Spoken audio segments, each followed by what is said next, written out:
में आप सभी का स्वागत है। हफ्ते का आखिरी कारोबारी सत्र भारतीय बाजारों के लिए बहुत वोलेटाइल कह सकते हैं, जहां पे शुरुआती कारोबार में तेजी आई, 17,900 के पार निफ्टी पहुंचा, 17,930 के आसपास का शेयर हाई बनाया। उसके बाद प्रॉफिट टेकिंग आई, एकाएक डिप के बाद 17,700 तक के जोन्स भी देखने को मिले, लेकिन वहां से मार्केट ने फिर एक पुल बैक लिया और तेजी के साथ बंद होते हुए दिखाई पड़े। तो ओवरऑल जो मूड माहौल था वो थोड़ा सा जरूर वोलेटाइल रहा। निफ्टी बैंक ने सपोर्ट भी किया निचले स्तरों से और ऊपरी स्तरों से बिकवाली भी आई। तेजी आज पूरे दिन रही ऑयल एंड गैस के अंदर, जहां खरीदारी बनी दिखाई पड़ी। मिड कैप स्मॉल कैप आज तेजी के साथ कामकाज करते हुए दिखाई पड़ रहे थे, वहां पर एक फिर भी तेजी का ट्रेड देखने को मिल रहा था। सेकंड हाफ में थोड़ा सा ईज आउट जरूर हुआ, यानी कि हायर लेवल से टूटा जरूर, लेकिन उसके बावजूद भी बाजार तेजी के साथ ही बंद होते हुए दिखाई पड़े। एक इंटरेस्टिंग चीज आपको पहले बता दें कि आज पूरे हफ्ते में करीब करीब 3% चला है निफ्टी सेंसेक्स और करीब करीब 6.5% चला है Nifty bank. Mid cap index 2.5% और पीएसयू बैंकिंग 6% के आसपास की तेजी दिखाई गया। सभी चले सिवाय फार्मा के, फार्मा 2.5% टूटकर बंद हुआ और निफ्टी में टॉप गेनर्स में बेशुमार रहा ग्रासिम 11% के आसपास की तेजी। ONGC, Bajaj finance, Eicher, Bajaj Finserv, ये कुछ ऐसे नाम जो कि 8 से लेकर 11% तक चलते हुए दिखाई पड़े। आज सवाल जवाब का सिलसिला जल्दी शुरू करें क्योंकि कार्यक्रम को भी जल्दी खत्म करना है। तो पहले सवाल जवाब का सिलसिला ही सीधे सीधे शुरू कर लेते हैं और कुछ सवालों के ऊपर बातचीत कर लेते हैं। सबसे पहला सवाल, आज आज आज आज मेरे पास सवाल अभी तक आया नहीं है कोई भी। डायरेक्टर साहब से फिर से मैं रिक्वेस्ट करूंगा कोई सवाल वही भेज दें क्योंकि मुझे अभी तक शायद सवाल दिख नहीं रहे। कुछ और सवालों पर हम चर्चा करेंगे, लेकिन हाँ, एक सवाल जो मेरे पास आया था वो था कि HDFC AMC इसके ऊपर बात करने की बात हुई थी। 3300 रुपए के दाम पर खरीदारी थी और 2500 रुपए के आसपास का मौजूदा स्तर था, ये कुछ उन्होंने बात बोली थी। लेकिन हाँ, HDFC AMC को लेकर आज सुबह एक सवाल हमने अपने एक जानकार से पूछा था कि इस कंपनी के साथ क्या किया जाए, तो उन्होंने कहा था 2200 रुपए के जोन्स को आप ध्यान रखिए, अगर वो तोड़ता है तो वीकनेस प्रिवेल करेगी, लेकिन अदरवाइज आप बने रहें। देखिए, HDFC ग्रुप पूरा ही टूटा है, इसमें कोई दो राय नहीं, चाहे HDFC लाइफ हो, HDFC बैंक हो, HDFC लिमिटेड हो और HDFC AMC हो। जब सभी टूटे हैं तो ये भी साथ में सपोर्ट ही कर रहा है, लगातार इसमें भी बिकवाली आई रही है। कंपनी नंबर्स, दो चीजों को आप ध्यान रखिएगा, मैनेजमेंट को आप जरूर ध्यान रखिएगा और उसके साथ आप बने रहिएगा। आपका टाइम फ्रेम लंबी अवधि का है तो ये कोई दिक्कत नहीं है, लेकिन हाँ, टेक्निकली अगर आप देखना चाह रहे हैं तो 2200 रुपए एक टारगेट है, एक लेवल रहेगा, इसको आप ध्यान रखिएगा। ओके, राणे मद्रास 430 पे खरीद है, 400 शेयर है, आज काफी गिरावट है, क्या करें? गुप्ता साहब, एक तो पहली चीज है वॉल्यूम कम होता था स्टॉक में, जहां तक मेरी याददाश्त कहती है, अभी पता नहीं है कि नहीं, लेकिन आमतौर पर वॉल्यूम कम रहता है तो उसको बेचने खरीदने में दिक्कत आएगी, जरा उसका ध्यान रखिएगा। दूसरा, कंपनी ठीक है, वो बीच में एक पूरा ग्रुप चला था, राणे ग्रुप एक साथ चला था पूरा ग्रुप ही, और तभी तेजी आई थी, उसके बाद तो चलता है नहीं। यूजुअली ये ट्रिगर बेस्ड चलने वाले शेयर हैं। एंसिलरी पूरा ही, एंसिलरी में 2-4 स्टॉक ही हैं जिनमें आप पोर्टफोलियो का हिस्सा बना सकते हैं। मदरसन, सुमी, भारत फोर्ज और बॉश, ये 3 ऐसे नाम हैं जिनको आप देख सकते हैं। बाकी सब मोमेंटम बेस्ड है, चाहे कितनी भी दमदार कंपनी की ना हो, यूजुअली मोमेंटम में ही चलती है, तो उस हिसाब से आप इसमें कॉल लीजिएगा, कोई भी कॉल लेते हैं तो। और बाकी मेजरली आप पुरानी हिस्ट्री ट्रैक कर लीजिए, उसके हिसाब से ही रणनीति रखिए। कंपनी ठीक है लेकिन बहुत फायरवर्क की उम्मीद ना रखिएगा। ओके, देवयानी इंटरनेशनल, मिश्रा साहब, आज देवयानी क्या बर्गर किंग में तो चला था 6% के आसपास, तो पूरा QSR स्पेस ही शायद तेजी में आया था। लेकिन having said that, even Barbeque Nation भी शायद चल रहा था, लेकिन अगेन नंबर्स के साथ साथ मेरा जो व्यू है स्पेस को लेके वो यही है कि जब तक अपने नंबर्स को ये दिखाकर मेटल प्रूफ नहीं कर देता कि ये क्या है, तब तक आप कॉशियस टू ऑप्टिमिस्टिक व्यू ही रखिएगा।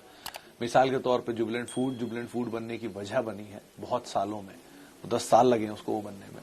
अगर देवयानी में वो मेटल होगा तो जरूर बनेगा, कोई दो राय नहीं है, लेकिन नंबर्स को आप क्लोजली और बार बार वॉच करते रहिएगा। ये भी पहले क्वार्टर 2 क्वार्टर के नंबर ही आएंगे, अभी तो बहुत सिचुएशन समझ में भी नहीं आएगी, लेकिन हाँ, धीरे धीरे सिचुएशन क्लियर होने लग जाएगी, उसके हिसाब से आप कॉल ले सकते हैं। ओके, ताल ब्रॉस ऑटो और IEX, ज्योति जी, IEX को लेकर तो बहुत सारे बज़ बाजार में चल रहे हैं कि ये कुछ बड़ा करने वाले हैं, बड़ा नाम होगा, ऑल टाइम हाई पे शेयर दोबारा पहुंचेगा, ऐसे व्हाट्सएप ग्रुप्स में चल रहा है। कंपनी वैसे खराब नहीं है, ऑब्वियसली बात है, कंपनी अच्छी है, काम भी बढ़िया ही करती है, और मैनेजमेंट से भी हमारी बातचीत हुई थी रिसेंटली, उनका भी कहना है कि कंपनी के नंबर्स गोइंग फॉरवर्ड बढ़ेंगे ही। ये नॉन थर्मल से हटकर जो नॉन रिन्यूएबल स्पेस है उसके अंदर कामकाज बढ़ा रहे हैं, तो उससे अच्छे रेवेन्यूज आने भी चाहिए, तो ये सब सही है, इसमें कोई दो राय नहीं है, ये बात बिल्कुल सही है। लेकिन एक ही फ्लॉ है IEX में कि बहुत बड़ी इक्विटी कर दी है रिसेंटली तेजी के बाद, जब ये शेयर एक तरफा तेजी दिखाएगा तो एक तरफा नीचे भी आएगा, ऐसा नहीं कि एक तरफा ऊपर ही चलता रहेगा। तो एक तरफा नीचे भी आएगा और फिर वो उसके बाद उसमें इक्विटी भी डाइल्यूट हो गई, यानी कि कहीं जो 100 शेयर होल्डर थे बोनस के बाद वो बढ़ के 200 शेयर होल्डर है, 300 शेयर होल्डर हो गए। तो जो कंपनी 100 रुपए कमाती थी वो अब 200 या 300 शेयर होल्डर्स में बटेगा, जिसकी वजह से पीई और महंगा हो गया। तो ये एक और कंसर्न है। अगर कंपनी ग्रो करती है यहाँ से और प्रॉफिट को 100 से बढ़ा के 300 कर देती है तो वापस वही रेशियो बन जाएगा, फिर तो कोई दिक्कत नहीं। लेकिन अगर ग्रो करके वो रेशियो नहीं बना पाती है तो ये जरूर महंगा रहेगा। तो तब तक के सफर के लिए आपको इसमें साइडवेज मूवमेंट के लिए एक इंतजार करना होगा। उतना पेशेंस आप में है तो आप जरूर बने रहिए। और तालब्रॉस ऑटो तो मोमेंटम बेस्ड है, आज भी मूवमेंट पे था, कल भी था। तो इन दोनों चीजों के हिसाब से आप यहाँ पर अपनी कॉल, अपनी राय, रणनीति रखिएगा। अच्छा, L&T विदुर साहब बने हुए भी रहिए अगर आपके पास हैं तो, नहीं है तो आप इसमें और पोजीशन निचले स्तरों पे ले सकते हैं। कंपनी कैपिटल गुड्स जाइंट है, इंफ्रा स्पेस में अगर आप कोई कंपनी ढूंढेंगे तो ऑब्वियसली बात है आपको L&T ही दिखाई पड़ेगा। बहुत पुरानी कंपनी है और इस कंपनी से रिलेटेड बहुत सारी स्टोरीज हैं पढ़ने के लिए, कभी आपको मौका पड़े तो पढ़िएगा। AM नाइक सर के बारे में, किस तरह से उन्होंने कंपनी को बनाया, कैसे कैसे इस कंपनी के एक्विजिशन हुए, अल्ट्राटेक सीमेंट ने कैसे इस कंपनी का सीमेंट प्लांट लिया। इवन आप जो सबसे बड़ी रिफाइनरी है वर्ल्ड की, जामनगर रिफाइनरी, उसकी कंस्ट्रक्शन के बारे में भी एक L&T की बहुत इंटरेस्टिंग स्टोरी, वो भी पढ़िएगा। एनीवेज, तो ये सब चीजों के साथ साथ पुरानी हिस्ट्री है, कंपनी में कोई दिक्कत नहीं है। सबसे बड़ी चीज की अभी भी इसके अंदर इन्वेस्टमेंट वैल्यूज बहुत सारी है। इंजीनियरिंग जाइंट है, 1.25 लाख करोड़ से ज्यादा, माफी 2 लाख करोड़ से ज्यादा इनकी ऑर्डर बुक है। इतनी बड़ी ऑर्डर बुक के साथ अगर कोई प्राइवेट कंपनी काम कर रही है तो अंदाजा लगा ली किस तरह की कंपनी होगी। ये मतलब बॉटम वाला हिस्सा है पिरामिड का, अगर आप इसे अपने पोर्टफोलियो में शामिल कर रहे हैं तो करते हैं। और some book suggestion, as you always said, read and read. Madhur साहब, रीड एंड रीड में देखिए, सबसे अच्छी वेबसाइट अगर मुझे कोई लगती है तो वो है BSE इंडिया, क्योंकि हर चीज वहां अवेलेबल है। हर चीज सबसे पहले वहां अवेलेबल है, रादर उसके बाद सब जगह जाती है। कोई कंपनी के बारे में अगर आपको पढ़ना है तो सब कुछ उसकी एनुअल रिपोर्ट में होता है। 2 साल की एनुअल रिपोर्ट आप पढ़ लेंगे तो आपको वैसे ही बहुत कुछ समझ में आ जाएगा उसके बारे में। ये इन्वेस्टर प्रेजेंटेशन भी होता है, वरना एनालिस्ट मीट की जो वो आजकल डालने लग गए नए, क्या बोलते हैं उसको, की हाईलाइट्स एनालिस्ट कॉन कॉल्स के, वो भी आप पढ़ सकते हैं। उसके अलावा ये तो बेसिक्स है। न्यूज़पेपर ऑब्वियसली हमेशा आपको पढ़ना ही चाहिए, और मतलब आपका जो वो है, क्या बोलते हैं उसको, गट, उसकी फीलिंग को भी आपको ध्यान रखना चाहिए। तो कुछ चीजें हैं with over a period of time आएंगी। और रही बात बुक्स की, तो फाइनेंशियल बुक्स का तो ढेर है। आप कभी भी किसी भी बुक शॉप में जाके कोई भी फंडामेंटली किताब उठा लीजिएगा। वो बात अलग है, फंडामेंटल पढ़ना लोग कम चाहते हैं, लेकिन पढ़िए, बहुत बढ़िया चीज है। Over a period of time आपका इंटरेस्ट बहुत बढ़ेगा उसमें, आपको खुद ही मार्केट दिखने लग जाएगा। जब आप सड़क पर निकलेंगे तो हर जगह ही मार्केट है, हर जगह ही स्टॉक है, हर जगह ही कंपनियां हैं जिनका कारोबार हो रहा है, जिनका बिजनेस बढ़ रहा है, ग्रो कर रही है। और वही इकोनॉमी है, economy is everything around you. तो आप उसको देखिए, अपने आप समझ में आने लग जाएगा चीजों को। ओके, आगे बढ़ते हैं, चलिए। और डायरेक्टर साहब बेचारे बहुत मेहनत कर रहे हैं, बहुत सारे सवाल भेज भेज के। Wipro very long term at CMP। Mishra sahab, एक चीज, पहले तो विप्रो के नंबर आने वाले 12 तारीख को, 13 तारीख को इसकी रिजल्ट का इंपैक्ट दिखेगा। दूसरी चीज, विप्रो का शेयर लॉन्ग टर्म लेने से पहले आप एक स्टोरी पढ़िएगा अमलनेर के बारे में, महाराष्ट्र में एक गांव है उसके बारे में। बहुत इंटरेस्टिंग स्टोरी है, विलेज ऑफ करोड़पति बोलते हैं, वो विप्रो के शेयर की वजह से ऑब्वियसली। तो इतनी बड़ी तेजी विप्रो ऑलरेडी दिखा भी चुका है, तो ये भी भूलिएगा नहीं, ये विप्रो ही है जिसने करोड़ों रुपए लोगों को बना के दिए। और विप्रो वैसे कंपनी अच्छी है, बट इक्विटी साइज बड़ा है, वन, बहुत बड़ी तेजी दिखाने के बाद यहां खड़ा है जहां पर है। इसका मतलब ये नहीं कि ये बहुत बड़ी तेजी और नहीं दिखा सकता, दिखा सकता है, लेकिन उसके लिए बैलेंस शीट को और उतना बड़ा ग्रो होना होगा जितना बड़ा अब तक ग्रो कर चुकी है। वो अगर एवेन्यू आप तलाश पा रहे हैं तो बहुत बढ़िया बात है। लेकिन विप्रो जैसे और नाम भी बन सकते हैं, उतना पेशेंस अगर आप देंगे तो। विप्रो भी कंपनी अच्छी है, इसमें अभी आपको दूर रहने की जरूरत नहीं है, आप अपने पोर्टफोलियो का एक हिस्सा उसे भी दे सकते हैं, लेकिन और भी नाम उसके साथ साथ आप शामिल कर लीजिएगा। Okay, Tata motors M&M for long term. Pranav sahab, दोनों कंपनियां डोमेस्टिक फ्रंट पे ऑटो में काउंट होती हैं और दोनों के पास सेम सही पोर्टफोलियो है, सिवाय टाटा मोटर पर लग्जरी गाड़ियों का पोर्टफोलियो भी है। आप कभी ड्राइव करके देखिए, अगर गाड़ियां आपको मिलती हैं, आफ्टर सेल सर्विसेज देखिएगा इनकी। क्या आपको लगता है कि इनकी गाड़ियां हैं उस तरह की आप 20 साल 30 साल के लिए इन्हें होल्ड कर सकते हैं या रख सकते हैं?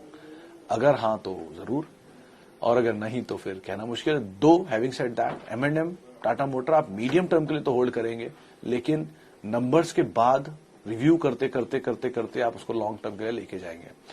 देखिए होता क्या है कि आपने कोई कंपनी खरीदी मान लीजिए 100 रुपए में, और फिर वो उसके नंबर आए अच्छे, वो हो गया 120, 140, 160, और आपने खरीदते रहे over a period of time. फिर आपको लगा कि ये कंपनी बहुत अच्छी ग्रो कर रही है, 220, 230 दाम आ गया, तो बेटर ये अब आप रुक जाइए, क्यों खरीदना उसको, उसके बाद वेट करिए, आगे ग्रो करने दीजिए। और 240, 500, 700, 1000, 2000, 5000, ठीक है कोई बात नहीं, आप वहां रुक गए, लेकिन उसी तरह की फिर आप दूसरा कोई स्टोरी ढूंढना शुरू कर दीजिए। वो पोर्टफोलियो का हिस्सा बन गया, कोर हो गया, उसको छोड़ दीजिए, अगले की तरफ बढ़ जाइए।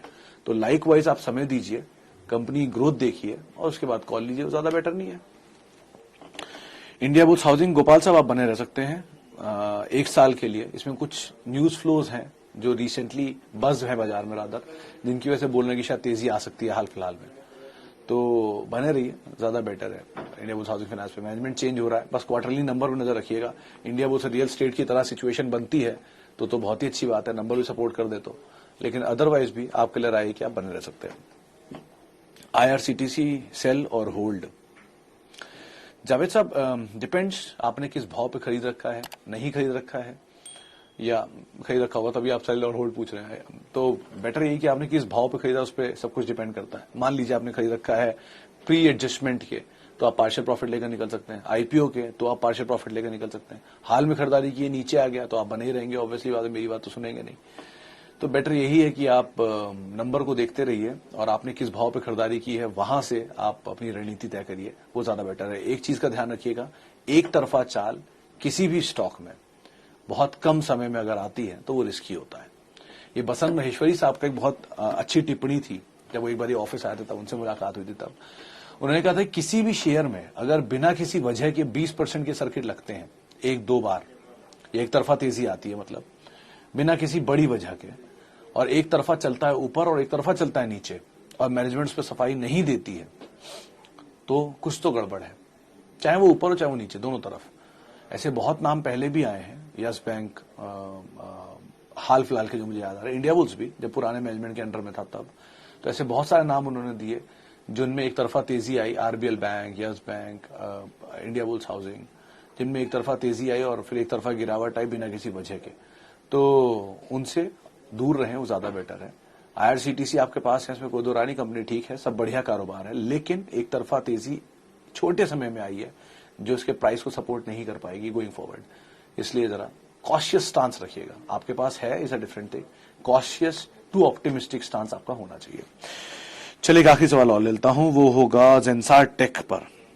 हर्षद साहब, इतनी बड़ी तेजी आ गई, अभी तो बहुत भागा है, वो 290 वाली ब्लॉक थी सही टाइम पर जहां इसमें एंटर करना था, तो अभी तो नहीं, लेकिन बिलीव मी ऐसा नहीं है कि ये सारे दाम सिर्फ चलते रहेंगे ऊपर, कभी नीचे नहीं आएंगे, या ITC भी ऊपर ही चलता रहेगा कभी नीचे नहीं आएगा, आएगा, सब नीचे आता है।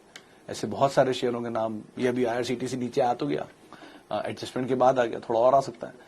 तो सिचुएशन बदलती है, चीजें बदलती हैं। एक समय में फार्मा की तेजी आपको याद ही होगी, वो कोविड टाइम पे आई थी, आज फार्मा वापस नीचे है, इस पूरे हफ्ते परफॉर्म भी नहीं करके गया।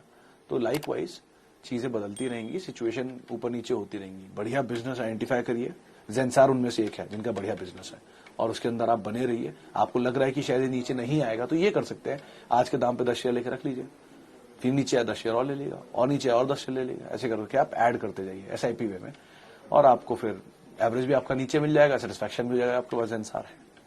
चले फिलहाल अब इतने सवालों को मैं शामिल करूंगा, माफी उन सभी लोगों से जिनसे आज हम बातचीत नहीं कर पाए, थोड़ा समय का अभाव है, और बहुत बहुत शुक्रिया उन सभी लोगों का जिन्होंने हमसे सवाल पूछे।